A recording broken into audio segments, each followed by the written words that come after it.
அனைவருக்கும் வணக்கம். உன் வெற்றி யாரிடத்திலும் இல்லை, அது உன்வசம்தான் சொன்னவர் புத்தர் என்று கூறி இன்றைய வகுப்பில் BNSS 2023 பாரதிய நாகரிக சுரக்ஷா சன்னிதா அதில் ஒரு நியூலி ஆடட் செக்ஷன், அதுவும் சப்செக்ஷன் 1 to 8 இருக்கின்ற ஒரு புதிய பிரிவை நாம் இப்பொழுது பார்க்க போகிறோம். அது என்னவென்று சொன்னால் 356. அதுக்கு முன்னால் இந்த 356 எந்த சாப்டரில் இருக்குதுன்னு சொன்னால் chapter 26 general provisions as to enquiries and trial, அதாவது பரிசீலனை மற்றும் வழக்கு விசாரணைகளில் பொதுவான என்ன அந்த பிரிவுகள் என்பதை பற்றி. இப்போ என்கொயரி பண்ணணும்னா அல்லது நீதிமன்றத்தில் வழக்கு விசாரணை செய்ய வேண்டும், என்னென்ன ப்ரொவிஷன்கள் பொதுவாக தேவைப்படுகிறது அதை பற்றி டிஸ்கஸ் பண்ணுறது தான் இது. இது வந்து முக்கியமானது as to practice purpose and also exam point of வியூவில். சரி, ஏற்கனவே இது சாப்டர் 24 இருந்தது, 300 to 327 இருந்தது. ஓகே, இப்போது இங்கே 337 to 366 இருக்கின்றது. இப்போ 356 எவ்வாறு நினைவு கொள்ளலாம் என்று சொன்னால், இந்த 6 இருக்குல்ல, அதை அப்படியே திருப்பி போட்டிங்கன்னா P வரும். ப்ரொக்ளைம்டு அப்பன்னு ஞாபகம் வச்சுங்க, அது போதும். இது ப்ரொக்ளைம்டு அப்பன்னு வச்சாவே போதும். Enquiry, trial or judgment in absentia of proclaimed person. என்ன சொல்ல வராங்க? இப்போ இவர் தான் ப்ரொக்ளைம்டு அஃபண்டர், பிரகடனப்படுத்தப்பட்ட ஒரு குற்றவாளி சொல்லிட்டாங்க. அவர் தலைமுறை ஆயிட்டாங்க, பிரகடனம் யாரெல்லாம் அரெஸ்ட் பண்ணலாம் அப்படின்னு சொல்லிட்டாங்கல்ல. அப்படி இருக்கின்ற போது இந்த பிரிவு என்ன சொல்கிறது என்று சொன்னால், இவர் இல்லாமலேயே, இவருடைய ஆப்ஷன்ஸில் நீதிமன்றத்தில் ஆஜராகாமலேயே என்கொயரி பரிசீலனை அதை என்ன பண்ணுறாங்க, ஜட்ஜ்மெண்ட்டு ட்ரையல் நடத்தி ஒரு வழக்கு விசாரணை நடத்தி பிறகு தீர்ப்பே வழங்கலாம் என்று சொல்லுகின்ற பிரிவு தான் இந்த பிரிவு. டீட்டெயிலாக செக்ஷன் 1லேருந்து 8 வரைக்கும் பார்த்தோம்னா இட் இஸ் வெரி கிளியர். சரி, இப்போ ஃபஸ்ட்டு செக்ஷன் 1 பார்ப்போம். இது என்ன சொல்கிறது என்று சொன்னால், not with standing anything contained Sanhita or any other law for the time being in force. அடுத்து என்ன? when a person declared as proclaimed offender whether or not charged jointly. அடுத்து என்ன? absconded to evade trial and there is no immediate prospect of arresting him.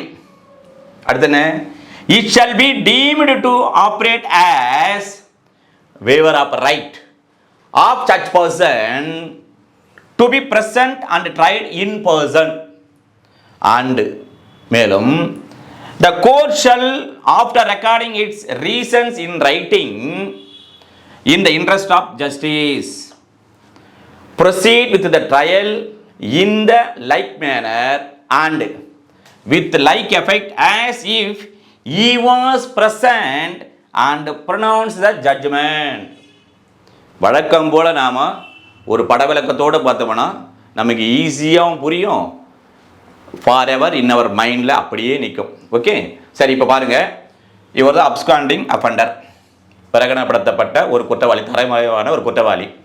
இப்போ இங்கே என்ன சொல்கிறாங்க, அதாவது வேற ஏதாவது சட்டத்தில் இவ்வாறு அவர் ப்ரெசென்ட் ஆகணும்னு சொல்லியிருந்தா இது எடுத்துக்கணுமா அதை எடுத்துக்கணுமான்னு சொன்னால் அவங்க என்ன சொல்லிட்டாங்கன்னா, இந்த சன்னிதா என்றால் என்ன, இந்த BNSS 22 எது கண்டிருந்த போதிலும் அல்லது வேற ஏதாவது அவ்வப்போது நடைமுறை சட்டத்தில் எது கண்டிருந்த போதிலும் அதையெல்லாம் என்ன பண்ற, எதுவும் எடுத்துக்கொள்ளாமல் இந்த பிரிவில் இந்த அப்ஸ்காண்டிங் அக்யூஸ்டினுடைய ஆப்ஷன்ஸ்லேயே ட்ரையல் என்கொயரிலாம் செய்யலாம் என்பதை மட்டும் எடுத்துக்கொள்ளுங்கள். வேறு எங்காவது சன்னிதாவடியோ அல்லது வேறு ஏதாவது சொல்லியிருந்தால் கூட அதெல்லாம் இருந்த போதிலும் அதெல்லாம் எடுத்துக்கொள்ளாதீர்கள், இதை பின்பற்றுங்கள், இதை தான் எடுத்துக்கொள்ள வேண்டும் என்று சொல்வதுதான் ஃபஸ்ட்டு கொஸ்டின் முடிஞ்சிச்சு. அடுத்து என்ன? ஒருவேளை அவர் வந்து ஜாயிண்டில், அதாவது இல்லைங்க அவர் தனியாக சேர்ந்து இணையாக சொல்லுவல, இவருடன் இவர் A1 A2 A3 A4 அப்படி தான் அவரே சார்ஜ் ஷீட்டு வணைந்து அந்த 4 பேரோட குற்றச்சாட்டு வணைந்தப்பட்டு அவர் ப்ரொக்ளைம்ட் அஃபண்டராக இருக்காரு. அப்படி இருந்தாலும் சரி, இல்லை சார் இவர் மட்டும்தான் இவர் டிக்ளேர் பண்ணியிருக்காங்க, ஒருவர் மட்டும்தான் குற்றவாளி, A1 இல்லை, எதுவுமே இல்லை, இவர் தான் சிங்கிள் அக்யூஸ்டு. அப்படி இருந்தாலும் சரி, அதை பற்றி எதுவும் கவலை இல்லை, எப்படி இருந்தாலும் ஓகே. அப்படின்ட்டு அடுத்து என்ன, அப்புறம் என்ன சொல்கிறாங்கன்னா, அவர் என்ன பண்ணுறாரு, ஐயா நம்ம இருந்தோமானா அரெஸ்ட் பண்ணிவிட்டு என்ன பண்ணுவாங்க, அரெஸ்ட் பண்ணிவிட்டு நம்மளை வந்து நீதிமன்றத்தில் சென்று இங்கே நின்று கூண்டில் நின்று நம்ம வழக்கு விசாரணைக்கு போய் நிற்கணும், அப்பப்போ நிற்கணும், ஏறி நிற்கணும் அப்படின்ட்டு அதை தவிர்ப்பதற்காக என்ன பண்ணுறாரு, அவர் தலைமறைவாகி விடுகிறார். மேலும் என்ன பண்ணுறாங்க, இந்த நீதிமன்றமாக பார்க்கிறது அல்லது போலீஸ் ஆஃபீஸ் பார்க்குறாங்க, இவரை கைது செய்து நீதிமன்றத்தில் ஆஜர்படுத்துவது என்பது அதுக்கான வாய்ப்பு இல்லை என்பதாக தெரிகின்றது. இவ்வாறு இருக்கின்ற போது இது ஒரு சினோரியா. இப்படி இருக்கின்ற போது என்ன சொல்றாங்கன்னா, இப்ப நீதிமன்றம் எவ்வாறு இதை எடுத்துக்கொள்ள வேண்டும், அடுத்த கேள்வி. இப்படி சினோரியா பார்த்ததில்ல. அப்ப இந்த நீதிமன்றமானது இவருக்கு வழக்கு விசாரணை நடத்தணும், அது எவ்வாறு எடுத்துக்கொண்டு அது வழக்கு விசாரணை நடத்த வேண்டும் என்றால், இவருக்கு இருக்கின்ற ரைட் ஆர்டிகல் 21 கான்ஸ்டியூஷன்ல 1950 இருக்குது, அவர் ரைட் இருக்குது, ட்ரையல் வந்து நடத்தணும், ஆடியோ ஆல்டம் பாட்டம் இருக்குது, போத் சைடு ஏட் பண்ணணும், அதெல்லாம் அவருக்கு என்ன வைட் பண்ண வேவர் ஆஃப் ரைட். அவ்வாறு இவருக்கு guaranteed by the fundamental rights அந்த உரிமைகள் வேவர் துறப்பு செய்ததாக நீதிமன்றம் எடுத்துக்கொள்ளுதல் வேண்டும். எடுத்துக்கொண்டு சர்ச் பர்சன் என்ன பண்ணும், அவ்வாறு அந்த நபரானவர் இந்த நீதிமன்றத்தில் இருப்பது போல to be present and tried in person, நேரடியாக வந்து ஆஜராகி இந்த வழக்கை நடத்துவதற்கு அவருக்கின்ற உரிமையானது துறப்பு செய்யப்பட்டு விட்டதாக நீதிமன்றம் கருத்தில் எடுத்துக் கொள்ளுதல் வேண்டும். முடிஞ்சிச்சா? அடுத்த கேள்வி என்ன, சரி சார், அவ்வாறு இந்த நீதிமன்றம் இவர் இல்லாமலேயே அந்த என்கொயரி, ட்ரையல், ஜட்ஜ்மெண்ட்லாம் வழங்குகின்ற போது அப்படின்னா என்ன நீதிமன்றம் செய்ய வேண்டும் என்றால், அதற்கான காரணத்தை நீதியினுடைய நலன் பொருட்டு அந்த காரணத்தை, ஏன் அவர் இல்லாமலேயே இந்த வழக்கு விசாரிக்கப்படுகிறது, ஏன் ஜட்ஜ்மெண்ட் புறணப்படுகிறது என்பதை அந்த எழுத்து மூலமான அந்த காரணத்தை பதிவு செய்து கொண்ட பிறகு என்ன பண்ணும், நீதிமன்றமானது இருக்கார்ல, இவர் இல்லாத இப்போ இவர் இருக்கிற மாதிரியே இப்போ இல்லை, ஆனால் இவர் இருந்தால் எங்க நீதிமன்றத்தில் வயதா வந்து ஆஜராகி இவர் இருந்தால் எவ்வாறு இந்த நீதிமன்றமானது சாட்சிகள் எடுக்கும், பிபி இருப்பாங்க, இல்லை ஏபிபி இருப்பாங்க, இந்த மாதிரி டிஃபென்ஸ் கவுன்சில் இருப்பார், இந்த மாதிரி எல்லாம் எவிடன்ஸ் இருப்பாங்கள்ல, எவ்வாறு நடக்குமோ அவ்வாறே இவர் இப்போ இல்லை, இப்போ இந்த அக்யூஸ் இல்லாத நினைக்கல, இப்போ கற்பனையாக நினச்சிங்க, இவர் இல்லை. இப்போ அப்படி இல்லாமல் இருந்தால் கூட அதே போன்றே அந்த வகையிலேயே நீதிமன்றமானது அந்த என்கொயரியோ வழக்கு விசாரணையோ அந்த ஜட்ஜ்மெண்ட்டையோ வழங்குதல் வேண்டும் என்று சொல்கிறது. இப்போ இதெல்லாம் சொல்லிட்டல்ல, எப்பவுமே ப்ரொவைட் இல்லை, அதுதான் இம்பார்ட்டன்ட் கொஸ்டின்ஸ். இதையெல்லாம் எப்போ செய்ய வேண்டும் என்றால், ப்ரொவைட் இல்லை உடனே செய்யக்கூடாது. The court shall not commence the trial unless a period of 90 days has lapsed from the date of framing of charge. சரி சார் சொல்லிட்டீங்க, அப்போ நீதிமன்றம் வந்து ப்ரொக்ளைம்ட் ஆஃபெண்டர் அறிவித்த உடனே இந்த ட்ரையலையும் என்கொயரி நடத்தலாம் என்றால் நோ. அப்போ எப்போ நடத்த வேண்டும், ப்ரொவைட்ல வரம்பரையில் சொல்லப்பட்டிருக்கின்றது, இவர் மீது குற்றச்சாட்டு வணையப்பட்ட தேதியிலிருந்து 90 நாட்கள் லேப்ஸ் ஆனது கடந்த பிறகு தான் என்ன பண்ணும், இந்த மாதிரி இவர் இல்லாமலேயே நீதிமன்றத்தில் வழக்கு விசாரணை ஆரம்பித்தல் வேண்டும், கமெண்ட்ஸ்னா ஆரம்பித்தல் வேண்டும் என்று சொல்வதுதான் ப்ரொவைடட். இப்போ சப்செக்ஷன் 2 என்ன சொல்கிறது என்பதை பற்றி பார்ப்போம். The court shall ensure that the following procedure has been complied with before proceeding under subsection 1, namely, முதல்ல இதுதான் சொல்றது பார்ப்போம். இப்போ ஏற்கனவே பார்த்தல்ல, சப்செக்ஷன் 1 இல்லை, இந்த ப்ரொக்ளைம்ட் ஆஃபெண்டர் இல்லாமலேயே நீதிமன்றத்தில் வழக்கு விசாரணை நடைபெற வேண்டும் நடத்தலாம்னு சொல்லிட்டாங்க. அப்படி நடைபெறுவதற்கு முன்னால இந்த நீதிமன்றமானது எதையெல்லாம், அதாவது கீழ்கண்டவற்றையெல்லாம் அதனை என்ன பண்ணும், கம்ப்ளை செய்ய வேண்டும் என்பதனை உறுதிப்படுத்துதல் வேண்டும் அப்படின்னு. அப்படி என்றால் இந்த நீதிமன்றம் எதையெல்லாம் கம்ப்ளை செய்து உறுதிப்படுத்த வேண்டும் என்று சொன்னால் ஒன் பை ஒன்னா பார்த்துருவோம். ஃபர்ஸ்ட் என்ன, முதலாவதாக இதை உறுதிப்படுத்த வேண்டும், இதை கம்ப்ளை பண்ண வேண்டும். என்ன, issuance of 2 consecutive warrant of arrest within interval of at least 30 days. என்ன பண்ணும், இவருக்கு இந்த ப்ரொக்ளைம்டு அப்பண்டருக்கு 30 நாளுடைய இடைவெளியிற்குள்ளாக 2 தொடர்ந்து இப்போ ஒன்று அனுப்புகிறாங்க, ஒரு வாரண்ட் அனுப்புகிறாங்க, இவனுக்கு அனுப்புகிறாங்க, இந்த தேதியிலே நீதிமன்றத்தில் நீ ஆஜராக வேண்டும் அப்படின்னு அனுப்புகிறாங்க, ஆஜராகல. அப்போ என்ன பண்ண, உடனடியாக கன்சிக்யூட்டிவாக தொடர்ந்து அதனை தொடர்ந்து இன்னொரு வாரண்ட்டை அனுப்ப வேண்டும், அரெஸ்ட் வாரண்ட், உன்னை கைது வாரண்ட்டை அனுப்புதல் வேண்டும். அந்த மாதிரி 30 நாட்களாக அனுப்பி வைப்பதை நீதிமன்றம் உறுதிப்படுத்த, அனுப்பாச்சிங்க அப்படி என்பதை உறுதிப்படுத்தல் வேண்டும். அடுத்து கிளாஸ் 2ல் என்ன சொல்கிறாங்க, பப்ளிஷ், இதுதான் ஆப்ரேட்டிவ் வேர்டு, வெளியிடுதல் வேண்டும். எதில் வெளியிடுதல் வேண்டும், அடுத்த கேள்வியில் national R local daily news paper circulating in the place of is last known address of residence requiring proclaimed offender to appear before the court for trial. என்ன சொல்லுது இது என்றால், இப்போ இவன் தான் இந்த proclaimed offender, இவன் பார்க்குறாங்க, டே அந்த பிரகடனப்படுத்தப்பட்ட குற்றவாளி போலீஸ் பேசுகிறாங்க, எங்கடா கடைசியாக வதிச்சான், ஏன்னா இதை நம்ம அவன் எல்லாமே வழக்கு விசாரணை நடத்தப்படணும் 356 படி, அப்போது எங்கே அவன் கடைசியாக வதித்தான் என்பது தெரிய வேண்டும். அப்படி என்ன பண்ண பார்த்தா இங்கே தான் திருவள்ளூர் டவுனில் இந்த வீட்டில் தான் கடைசியாக அவன் வசித்திருப்பதாக தெரிய வருகிறது. அப்படி தெரிய வந்த பிறகு இங்கே என்னென்ன பேப்பர்லாம் சர்க்குலேட் ஆகுது, உதாரணத்துக்கு திருவள்ளூரில் இப்போ இங்கே டவுன்னா எங்கென்ன பேப்பர் வருது, இப்போது நேஷனல் பேப்பர்னா இந்து வருது, இந்தியன் எக்ஸ்பிரஸ் வருது, தமிழ் இந்து இங்கே மட்டும் தான் வரும். அதே போன்று தினமணி, தினகரன், தினத்தந்தி, மாலை மலர், மாலை முரசு, இந்த பேப்பர்லாம் சர்க்குலேட் ஆகுதுல்ல. அப்போ இந்த பேப்பர்களிலும் அதே மாதிரி நேஷனல் பேப்பர், அதான் சொல்லிட்டோமே இந்தியன் எக்ஸ்பிரஸ், இந்த செய்தித்தாள்களில் இவர் இந்த ப்ரொக்ளைம்டு அப்பண்டர் அவர் அப்பியர் ஆக வேண்டும் என்கின்ற அந்த செய்தியினை என்ன பண்ணுவோம், அந்த செய்தித்தாள்களில் வெளியிடுதல் வேண்டும். மற்றும் ஆண்டு பாருங்க, ஆண்டு informing him in case he fails to appear within 30 days from date of such publication trial shall commence in his absence. இதான் வெரி வெரி இம்பார்ட்டன்ட். மேலும் அதில் இன்ஃபார்ம் பண்ணுறாங்கல்ல, அப்போ அதில் என்ன சொல்லணும்னா, சப்போஸ் 30 நாட்களுக்குள்ளாக இந்த ப்ரொக்ளைம் அப்பண்டர் ஆனவர் பப்ளிஷ் பண்ணிட்டாங்க, அந்த பப்ளிஷ் பண்ண தேதியிலிருந்து 30 நாட்களுக்குள்ளாக இவர் நீதிமன்றத்தில் இங்கே அந்த வழக்கு விசாரணைக்காக ஆஜராகலை. அப்படி ஆஜராகவில்லை என்றால் நீங்கள் இல்லாமலேயே, இந்த ப்ரொக்ளைம்டு அப்பண்டர் இல்லாமலேயே உங்கள் மீது சுமத்தப்பட்டிருக்கின்ற, உதாரணத்துக்கு 307 வச்சுக்கல, அந்த கொலை முயற்சி வழக்கானது நீங்கள் இல்லாமலேயே இந்த நீதிமன்றத்தில், உதாரணத்துக்கு கோர்ட் ஆஃப் செஷன் திருவள்ளூரில் அந்த வழக்கு விசாரணை ஆரம்பித்து விடும் என்ற தகவலினையும் அவருக்கு தெரிவித்தல் வேண்டும். சரி, முடிஞ்சிச்சா? அடுத்து பாருங்க, இப்போ கிளாஸ் 3 பார்ப்போம். இங்க என்ன, inform his friend or relatives. Operative பார்த்துங்க, எது ஆப்ரேட்டிவ் இதுலன்னு சொன்னா, if any about the commencement of the trial.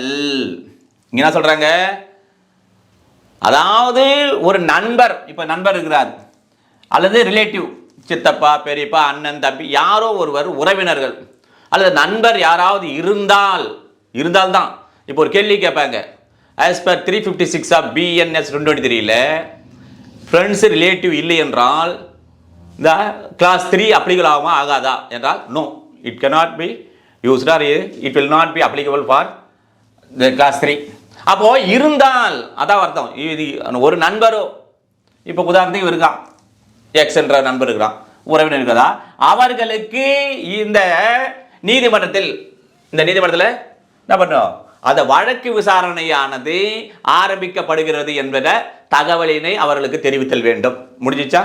ஆண்டு மேலும் கிளாஸ் 4 என்ன சொல்றது, after information affects information about commencement of trial on some conspicuous part of house or homestead. இந்த homestead என்ற வார்த்தை இந்த 82 CRPC 1973 ப்ரொக்ளைம்டு அப்பண்டர் அதே அங்கே வரும். அதே மாதிரி இப்போ 84 ஆஃப் BNS 2023 அந்த வேர்டு இருக்கும், homestead அப்படின்னா அந்த வீட்டினுடைய எடுப்பான பகுதின்னு அர்த்தம். In which such person ordinary resides and display in police station of district office last known address of his residence. இப்போ இதை பார்த்துங்க, அப்படியே ஒரு படலத்தோட பார்த்துப்போம் வழக்கம் போல். இப்போ என்ன பண்ணணும், அவ்வாறு இப்போ வந்து இவருடைய சுமத்தப்பட்ட குற்றத்தினுடைய வழக்கு சார்ந்த நீதிமன்றத்தில் ஆரம்பிக்கப்பட இருக்கிறது என்பதனை அந்த கிளாஸ் 4 படி என்ன செய்ய வேண்டும், கம்ப்ளைண்ட் பண்ணியிருக்கணும் அந்த நீதிமன்றம் அதை உறுதிப்படுத்த வேண்டும் என்றால் என்ன பண்ணணும், அதாவது இவர் வசிக்கிற இதான் கடைசியாக இவர் வந்து வசித்த இடம் தெரியுது, இங்கே தான் சார் சார் எங்கப்பா அந்த ப்ரொக்ளைம் பண்ணுற இந்த எக்ஸ்ன்றவன் ஐயோ இங்கே தான் கடைசியாக வசிச்சான், அதுக்கப்புறம் அவன் எங்கே இருந்தாலும் தெரியாதுங்கய்யா. அப்போது இங்கே தான் வசித்தான் என்று அறியப்பட்ட பிறகு இந்த இடத்துல என்ன பண்ணோம், அந்த கமென்ஸ்மெண்ட் ட்ரையல் ஆரம்பிக்கப்படுது என்ற அந்த விஷயத்தை ஓம் சின்னத்தை இந்த வீட்டினுடைய உதாரணத்துக்கு இந்த எடுப்பான பகுதின்னு வச்சுக்கலாம், இந்த எடுப்பான பகுதியில் அஃபெக்ஷன் அது ஒட்டப்படுதல் வேண்டும். அதே மாதிரி கான்ஸ்பிரேஷன்னா அந்த சொல்லுவாங்க இப்போ சாவி வைக்கிற இடம் அவருக்கு தெரிந்த இடம் இப்போ வந்தாலும் நேராக எங்கே கை வைப்பான், அந்த மாதிரி கான்ஸ்பிரேஸ் பார்ட்ட அந்த பகுதியின் அந்த வீட்டினுடைய பகுதியில் அது ஒட்டப்படுதல் வேண்டும். மேலும் இன்னொரு விஷயம் என்ன சார், இது வரைக்கும் போதுமானா கடைசியாக ஒன்று நீதிமன்றம் உறுதிப்படுத்தல் வேண்டும். என்னவென்றால் இப்போ இவன் வசித்த இடம் இங்கே இந்த வீடு இருக்குல்ல, இந்த வீடு வந்து இப்போ திருவள்ளூர் டவுனில் தான் இந்த வீடு இருக்குது. அப்படி என்றால் எந்தெந்த காவல் நிலையங்களுக்கு இந்த தகவலினை வெளிப்படுத்தல் வேண்டும் என்று சொன்னால், இது திருவள்ளூர் என்றால் என்ன பண்ணுவோம், இது திருவள்ளூர் மாவட்டம்.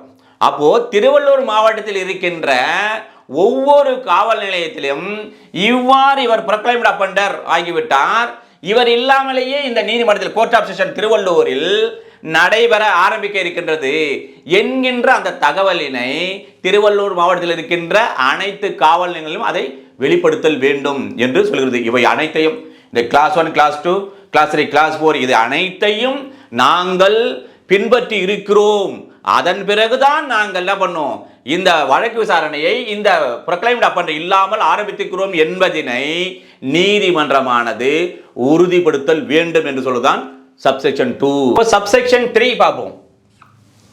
Where the proclaimed offender is not represented by any advocate,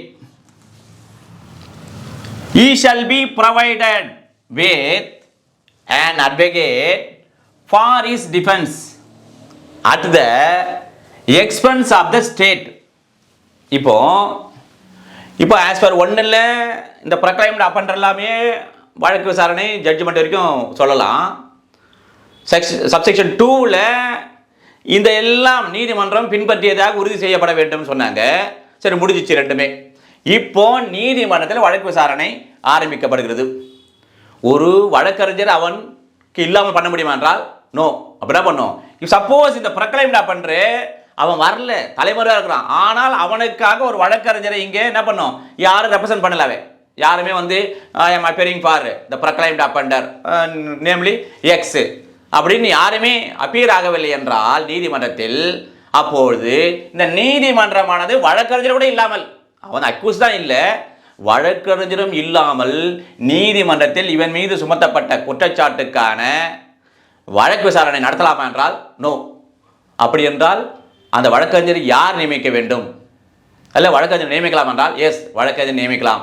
யார் நியமிக்க வேண்டும், யாருடைய செலவில் நியமிக்க வேண்டும், ஃபீஸ் கொடுக்கணும்ல அவருக்கு, யார் கொடுக்க வேண்டும் என்று சொன்னால், இப்போ நீதிமன்றமானது ஒரு மாநில அரசாங்கம், இப்போ திருவள்ளூர், இங்கே தமிழ்நாடுனுடைய அந்த மாநில அரசாங்கத்தினுடைய செலவில் இப்போ என்ன பண்ணோம், இவருக்காக வாதிடுவதற்காக, இவன் கொலை முயற்சியோடு பண்ணியிருக்காருன்னா அந்த வழக்கின் இவன் தரப்பில் இருக்கின்ற நியாயங்களை எடுத்துரைப்பதற்காக டிஃபென்ஸ் இஸ் அஃபென்ஸ். அப்போ அதற்காக ஒரு வழக்கறிஞரை மாநில செலவில் நியமித்தல் வேண்டும் கண்டிப்பாக என்று சொல்கிறது. இது எதை காட்டுகிறது என்றால் நேச்சுரல் ஜஸ்டிஸ், இயற்கை நீதி, அதே மாதிரி ஆடி ஆல்டம் பாட்டம், அதே மாதிரி ஆர்டிகல் 21 இது எல்லாம் கவர் ஆகும். அப்போது இந்த செக்ஷன் 3 என்பது அவர் இல்லை என்றாலும், அவன் வழக்கறிஞரை வைக்கவில்லை என்றாலும் மாநில அரசாங்க செலவில் நீதிமன்றம் அவருக்கு ஒரு வழக்கறிஞரை வைத்து கொடுத்து அதன்படி அந்த வழக்கு விசாரணை நடத்த வேண்டும் என்று சொல்கிறது. இப்போ சப்செக்ஷன் 4 என்ன சொல்கிறதுன்னு பார்ப்போம்.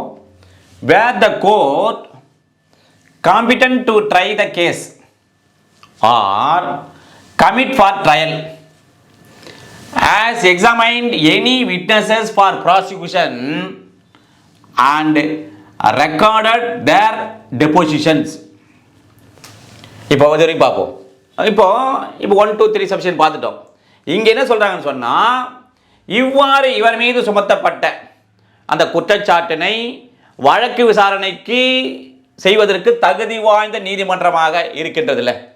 அப்போ உதாரணத்துக்கு இப்போ திருநாட்சவன் நம்ம ஏற்கனவே சார்ஜ் சொல்லியிருந்தோம். அந்த கொலை முயற்சி வழக்கை வழக்கு விசாரணை செய்வதற்கான தகுதி வாய்ந்த நீதிமன்றம் இது இப்போ பிடிஜே திருவள்ளூர் கோர்ட் ஆஃப் செஷன் அந்த நீதிமன்றம், அல்லது அந்த நீதிமன்றம் அதாவது அந்த வழக்கை மேல் விசாரணைக்கு அனுப்ப தகுதி வாய்ந்த நீதிமன்றம். உதாரணத்துக்கு ஜுடிஷியல் மேஜிஸ்ட்ரேட் 1 திருவள்ளூர் வச்சுக்கல, முன்ன கமிட்டியில் இருந்தது 209ல் முன்ன கமிட்டியில் இருந்தது, இப்போ 232ல் இருக்குது. அதே மாதிரி காப்பீஸ் 207ல் இருந்தது, இப்போ 230ல் காப்பீஸ் ஃபார்னிஸ் இருக்குது. சரி, அவ்வாறு செய்கின்ற போது இந்த நீதிமன்றமானது இந்த நீதிமன்றம் என்ன செய்யலாம், அந்த ப்ராசிக்யூஷன் அரசு தரப்பினுடைய சாட்சியினுடைய அந்த சாட்சியத்தை எடுத்து சாட்சியை சொல்ல போய் பாக்ஸில் போகிறாங்க, வாங்க விட்னஸ் கூப்பிட்றாங்க, விட்னஸ் சொல்லுங்க அப்படின்னு சொல்லிட்டு அவ்வாறு சொல்லப்படுகின்ற அந்த எந்த ஒரு சாட்சியினுடைய சாட்சியத்தையும் அந்த வாக்குமூலத்தையும் என்ன பண்ணலாம், பதிவு செய்யலாம் அல்லது பதிவு செய்தல் வேண்டும் என்று சொல்கிறது. சரி, அடுத்து என்ன, சர்ச் டெபோசிஷன். அவ்வாறு எடுக்கப்பட்ட அந்த வாக்குமூலமானது அத்தகைய வாக்குமூலங்கள் shall be given in evidence against church proclaimed offender on the inquiry into or in trial for the offense with which he is charged. சரி சார், இவ்வாறு ஒரு டெபோசிஷன் கொடுத்து வாக்குமூலங்கள்லாம் வாங்கிட்டாங்க, சாட்சியெல்லாம் எடுத்துட்டாங்கன்னா அந்த சாட்சியத்தை எதற்காக எப்பொழுது யாருக்கு எதிராக பயன்படுத்தப்படும் என்று சொன்னால், இப்போ என்கொயரி விசாரணை நடைபெறுகின்றது அந்த நேரத்திலும், அல்லது இந்த புறக்கலைமிடா பண்றதுக்கு எதிராக இந்த வழக்கு விசாரணை இங்கே நடைபெறுகின்ற போது அவ்வாறு எடுக்கப்பட்ட இந்த விட்னஸ் இருக்காங்களே, இந்த சாட்சியத்தினுடைய சாட்சியத்தை இவர் மீது சுமத்தப்பட்டிருக்கின்ற அந்த கொலை முயற்சி வழக்கிற்கு இவருக்கு அந்த சாட்சியை இவருக்கு எதிராக அந்த சாட்சியை பயன்படுத்தலாம். அதாவது என்ன சொல்றாங்க, என்ன குற்றச்சாட்டு இவர் மீது குற்றம் சாட்டப்பட்டிருக்குதோ அந்த குற்றத்திற்கு எதிராக அந்த சாட்சியத்தை பயன்படுத்தலாம் என்று சொல்கிறது. ஓகே, இப்போ அடுத்து பாருங்க, புறவேடல் சொல்றாங்க வரம்புறையாக பயன்படுத்தலாம், ஆனால் வரம்புறையாக என்ன பண்ண வேணும்னு சொன்னா, if the proclaimed offender is arrested and produced or appears before the court during such a trial, the court may in the interest of justice allow him to examine any evidence which may have been taken in his absence. இப்போ இது அப்படியே ஒரு கிளியரா எப்படி பார்க்கணும்னா, இப்போ சரி என்ன சொல்றாங்கன்னா, இப்போ வழக்கு விசாரணை நடந்து கொண்டிருக்கிறது, அந்த வழக்கு விசாரணை நீதிமன்றத்தில் நடந்து கொண்டிருக்கின்ற போது இந்த proclaimed offender போலீஸ் ஆபீசர் என்ன பண்றாங்க, அங்க இருக்கான்னு கண்டுபிடித்து கைது செய்து நீதிமன்றத்தில் நிறுத்தி விடுகிறார்கள். அல்லது நம்ம சப்செக்ஷன் பார்த்தல 1 2ல பார்த்த மாதிரி இல்லை 3ல பார்த்த மாதிரி நம்ம அவனே என்ன பண்றான், அந்த பப்ளிஷ் பண்ண உடனே ஐயோ நம்மள போலீஸ் தேடுது 30 நாள் போடலாம் மறுபடியும் பிரச்சனை ஆயிடும் அப்படின்னா அவனே அப்பியர்ஸ் அவனே நீதிமன்றம் தோன்ற வழக்கு விசாரணை தோண்டி விடுகிறான். இவ்வாறு இருக்கின்ற போது அத்தகைய வழக்கு விசாரணை என்னும் போது நீதிமன்றமானது அந்த நீதியினுடைய நலன் கருதி என்ன பண்ணலாம், இங்க வந்து மேதான். இப்போ சப்போஸ் இப்போ இவன் இல்லாத போது இந்த வழக்கு விசாரணை போது இவன் இல்லாத போது இங்கே PW 1 to 4 இந்த சாட்சியம் வந்து நீதிமன்றத்தில் கொடுத்துருக்காங்க. இப்போ நீதிமன்றத்தில் இவன் வழக்கு விசாரணை ஆஜராயிட்டான்னா அந்த நீதிமன்றமானது இப்போ ஒரு கேள்விதான், அந்த நீதிமன்றமானது இவன் அப்பியர் ஆன பிறகு அல்லது அரெஸ்ட் பண்ணி ப்ரொடியூஸ் பண்ண பிறகு ஏற்கனவே இவனுக்கு எதிராக சொன்ன அந்த சாட்சியங்கள் PW 1 to 4 இருக்காங்கல்ல, அந்த சாட்சியத்தை மீண்டும் எடுப்பதற்கு நீதிமன்றம் அனுமதிக்க வேண்டுமா வேண்டாமா என்றால், இங்க மேவா ஷல்லா என்றால் த கோர்ட் மே தான். அப்படின்னா அர்த்தம் டிஸ்கிரிப்ஷன் பவர் த கோர்ட்ல நீதிமன்றம் ஏற்கனவே இவர் இல்லாத போது விசாரித்த இந்த சாட்சியத்தில் எந்த ஒரு சாட்சியத்தையும் நீதிமன்றம் மீண்டும் எடுப்பதற்கு அனுமதிக்கலாம் என்று சொல்லுகின்றது. இப்போ சப்செக்ஷன் 5 என்ன சொல்கின்றது என்றால், where a trial is related to a person under this Sannitha. என்ன சொல்றாங்க? இந்த ட்ரையல் வழக்கு விசாரணையானது இந்த பாரதிய நாகரிக சுரக்ஷா சன்னிதாவை இந்த பிரிவின்படி தொடர்புடையதாக அப்படின்னா அந்த ப்ரொக்ளைம்ட் அப்பன்ற சம்பந்தப்பட்டதாக இருக்கின்ற போது அந்த வழக்கு விசாரணை த டெபோசிஷன் இந்த வாக்கு மூலம் அண்ட் எக்ஸாமினேஷன் ஆஃப் விட்னஸஸ் அந்த சாட்சிகளுடைய விசாரணையானது மே நல்லா பார்த்துங்க மே தான் not shall May as far as practicable be recorded by audio video electronic means. அப்போதும் பார்த்தோன்னா preferably mobile phone and such recording shall be kept in manner as the court may direct. இப்போ அது பாருங்க என்ன சொல்லுது. இப்போ இந்த வழக்கு விசாரணை இந்த நீதிமன்றத்தில் நடைபெறுகின்றது எந்த பிரிவின்படி இந்த 356 ஆஃப் BNSS 2023 படி நடக்குது. அப்படின்னா என்ன இந்த ப்ரொக்ளைம்ட் அப்பன்ற பற்றிய அந்த வழக்கு விசாரணை நடைபெறுகின்ற போது அது தொடர்புடையதாக நடைபெறுகின்ற போது இப்போ நீதிமன்றத்தில் இந்த டெபோசிஷன் வாக்குமூலங்கள் எடுக்கிறார்கள் அல்லது சாட்சியங்கள் எடுக்கப்படுகின்றது.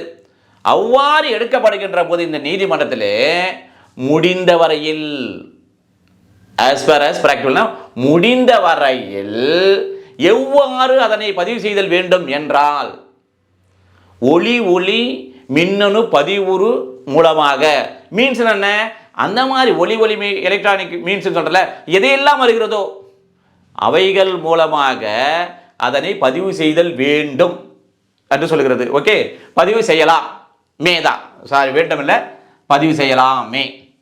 அடுத்து ப்ரெஃபரபிளி அப்படின்னு அர்த்தம், அதாவது ப்ரிஃபரன்ஸ் கொடுக்குறேன்றாங்க. அப்போ மொபைல் ஃபோனில் முன்னுரிமையாக என்ன பண்ணலாம். அப்போ ஏன்னா மொபைல் ஃபோனுன்றது என்ன பண்ணும், எல்லார் கையிலும் மொபைல் ஃபோன் இருக்கும். அப்போ என்ன பண்ணலாம், அங்கே போய் தேட வேண்டிய அவசியம் இல்லை. முன்னுரிமையாக நம்முடைய மொபைல் ஃபோன் மூலமாக அதை பதிவு செய்யலாம் தான், வேண்டுமில்லை செய்யலாம்.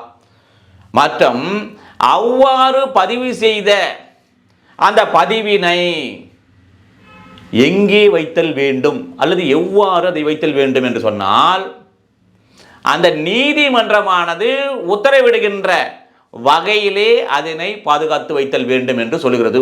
This is subsection 5. சப்செக்ஷன் 6 என்ன சொல்கிறது என்று சொன்னால் in prosecution for offense under this Sannitha voluntarily absence of accused after the trial has commenced under subsection 1 shall not prevent continuing the trial including pronouncement of the judgment even if he is arrested and produced or appears at the conclusion of such a trial. அப்படியே subsection 6க்கு ஒரு பட விளக்கத்தோட பார்த்தா நமக்கு ஈஸியாக புரியல. இப்போ இந்த proclaim offender இருக்காரு, இவர் மீது சுமத்தப்பட்ட குற்றத்திற்காக இந்த சட்டத்தின்படி இந்த சட்டப்பிரிவின்படி இந்த நீதிமன்றத்திலே வழக்கு விசாரணை தொடங்கப்படுகிறது. தொடங்கப்பட்ட பிறகு கமெண்ட்ஸ் ஆயிடுச்சு. அந்த வழக்கு விசாரணை ஆரம்பித்த பிறகு இவன் என்ன பண்ணுறான், இவன் இந்த ப்ரொக்ளைம் அஃபெண்டர் இவன் தன்னிச்சையாக அப்ஸ்கார்ட் ஆயிடுறான், இல்லை வராமல் போயிடுறான். அப்படி என்றால் பிறகு இந்த ட்ரையல் எல்லாம் முடிஞ்சு இந்த வழக்கினுடைய அந்த கன்க்ளூஸ் பண்ணுறாங்க, அந்த வழக்கு விசாரணையை முடிகின்ற போது அப்போ என்ன பண்ணுறாங்க, போலீஸானவன் இவரை கைது செய்து நீதிமன்றத்தில் கொண்டு வருகிறார்கள். அல்லது இவனே ஐயோ நம்ம ஆப்ஷன் ஆகிட்டோம், நம்ம வாரண்ட் இஷ்யூ பண்ணுறாங்க, அதனால் நாமே போகலாம் என்று இவன் என்ன பண்ணுறாங்க, நீதிமன்றத்தில் முன்னிலையாகிறார். இந்த சூழ்நிலையில் ஏற்கனவே இந்த நீதிமன்றத்தில் தொடர்ந்து நடைபெற்ற அந்த வழக்கு விசாரணை அது தடுக்குமா என்றால் தடுக்காது. அதே போன்று இந்த நீதிமன்றம் விசாரணை செய்து வழக்கு விசாரணை முடிந்த பிறகு தீர்ப்பு வழங்கியிருக்கிறது, அந்த தீர்ப்பை அது பாதிக்குமா என்றால் அல்லது தடுக்குமா என்றால் அதையும் தடுக்காது என்று சொல்வதுதான் சப்செக்ஷன் 6. சப்செக்ஷன் 7 பார்ப்போம். No appeal shall lie against the judgment under this section.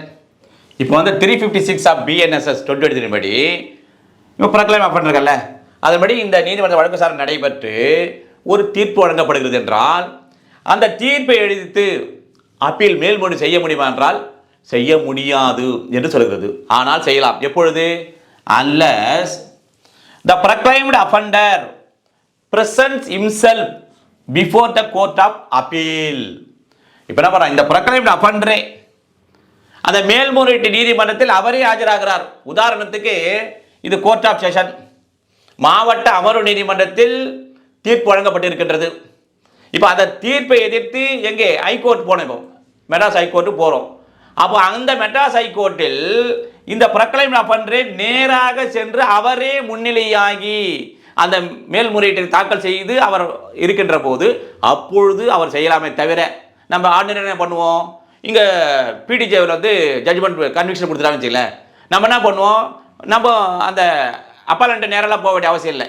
என்ன பண்ணுவோம், வக்காலத்து ஃபைல் பண்ணுவோம், யாராவது வந்து கவுன்சில் அப்பீல் ஆவாங்க. ஆனால் இங்கே இந்த ப்ரொக்ளைம்டு அஃபண்டரே நேரடியாக மேல்முறையீட்டு நீதிமன்றம் சென்று மனு தாக்கல் செய்து அவர் சொன்னால்தான் அது மேல்முறை செய்ய முடியுமே தவிர மற்றபடி செய்ய முடியாது என்று சொல்லுதான் சப்செக்ஷன் 7.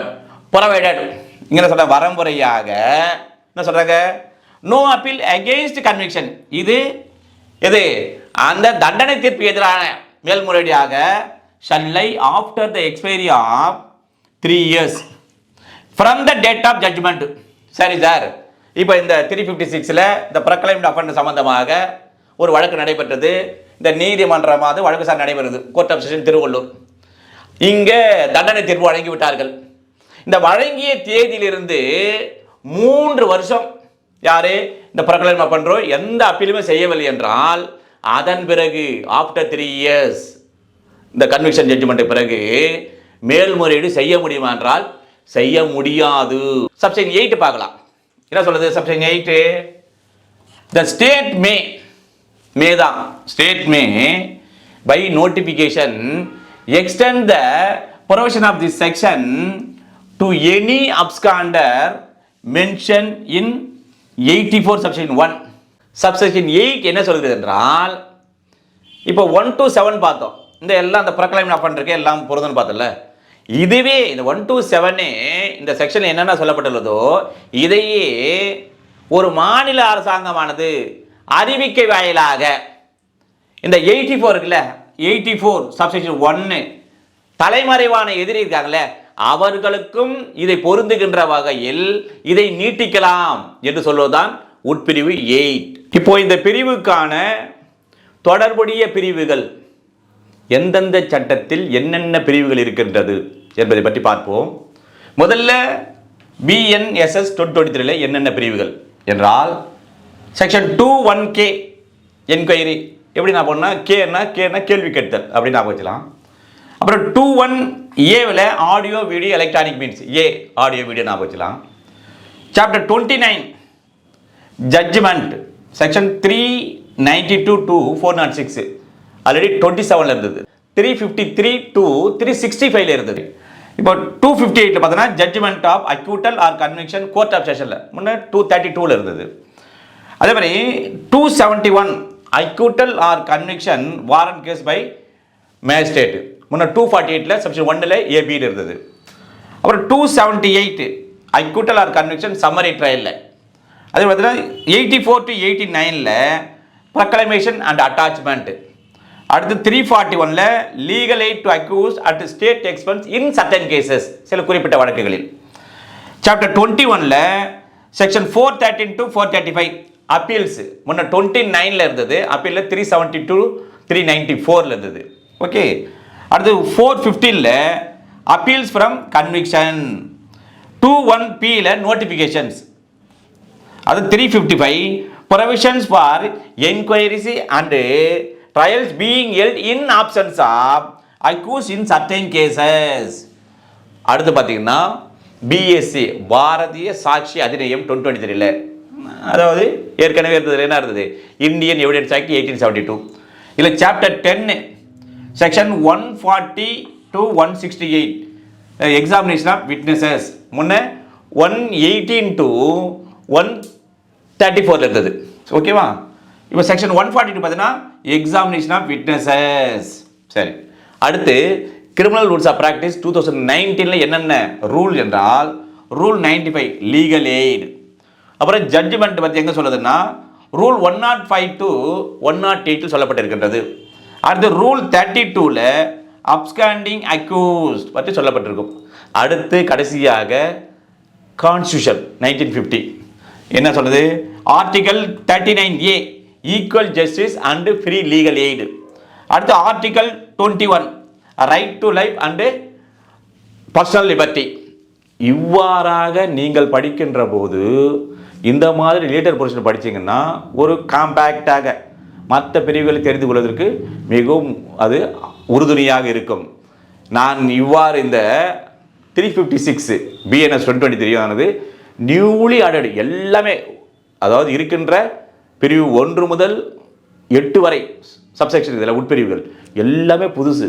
அப்போது இதில் நான் கேள்வி பதிலாக எடுத்தல, அதை தாண்டி உங்களால் எத்தனை கேள்விகளை தயார் செய்ய முடியுமோ அத்தனை கேள்விகளை நீங்களே தயார் செய்து அதற்கு பதிலையும் நீங்களே எழுதி பார்த்து தொடர்ந்து பயிற்சி செய்து முயற்சி செய்து வந்தால் வெற்றி நிச்சயம் என்று கூறி அடுத்த சந்திப்போம். நன்றி, வணக்கம்.